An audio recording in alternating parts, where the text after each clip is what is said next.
வந்தவோர்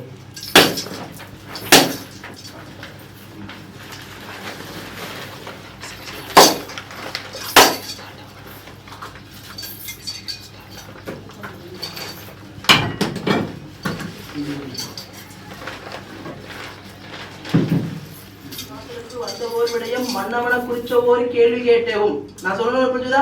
அவசர கதியில மங்க தாய் வாசலே தஞ்சமண்டி என் வாசலுக்கு ஓடோடி வந்தவோர் விடயம் மன்னவன குறிச்சவோர் கேள்வி கேட்டும் அரண்மனைய குறிச்சவோர் நீதி கேட்டும் என்ன நடக்குது ஏது நடக்குதுங்கிற விளக்கம் கேட்டும். நான் சொல்றது விஷயம் புரிஞ்சுதா?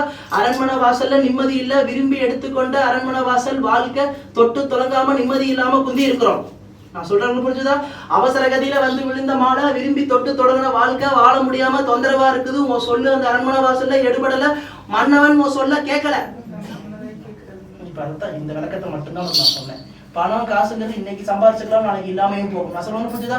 பணம் காசு உனக்கு ஒரு பிரச்சனையே இல்லை, இன்னைக்கு இருக்கும் நாளைக்கு இல்லாம போகும், சம்பாரிச்சுக்கலாம். ஒரு மங்கைக்கு உற்ற துணையே மன்னவன் தான். நான் சொல்றது தெய்வங்களாம் அடுத்துதான். ஒரு மங்கைக்கு உற்ற துணையே மன்னவன் தான். உன் மன்னவன் உன் சொல்ல கேட்காம இருக்கிறதுனால நீ மனசு பாரம் தாளாது என் வாசலுக்கு ஓடி ஓடி வந்திருக்கிற. அப்படிதானே வழக்கம். குழந்தைக்கு பாரு, உன் மன்னவன் நல்லவன். நான் சொன்னது புரிஞ்சுதா? உன் மன்னவன் நல்லவன். வெளியில இருக்கக்கூடிய வம்பு வழக்க சமாளிக்க முடியாம கொண்டு வந்து உன் கோட்டையில குப்பை மாதிரி கொட்டிக்கிட்டு இருக்கான். என்ன பண்றது ஏது பண்றதுன்னு விளக்கம் தெரியல. அவனை திருத்தி கொண்டு வந்து என்கிட்ட ஒப்படைக்கணும்னு நீதி கேட்டு என் வாசல் நல்லவன். சேருவார் சேர்க்கை சரியில்லை. மகாபாரதத்துல வரக்கூடிய கர்ணன் நல்லவன் தான். அவன் எப்படி சேருவார் சேர்க்கை சரியில்லாம போனான், அது போல மன்னவனும் சேருவார் சேர்க்கை சரியில்லாம சுத்திக்கிட்டு இருக்கிறான்.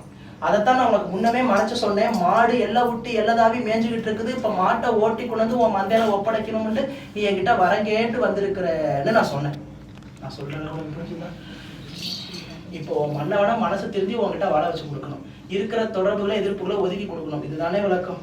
உன் குலதெய்வம் என்ன மதிச்சுட்டு நான் சொல்லிச்சுதா, உன் குலதெய்வம் என்ன மிதிச்சு உன் தெய்வத்துக்கு சக்கரை பொங்கல் வச்சு படைச்சு பசியோட காத்திருக்கிற 10 ஜனங்களுக்கு போட்டு பௌர்ணமி அன்னைக்கு இந்த வாசல் நடக்கும். 8 அமாவாசையும் கேடு.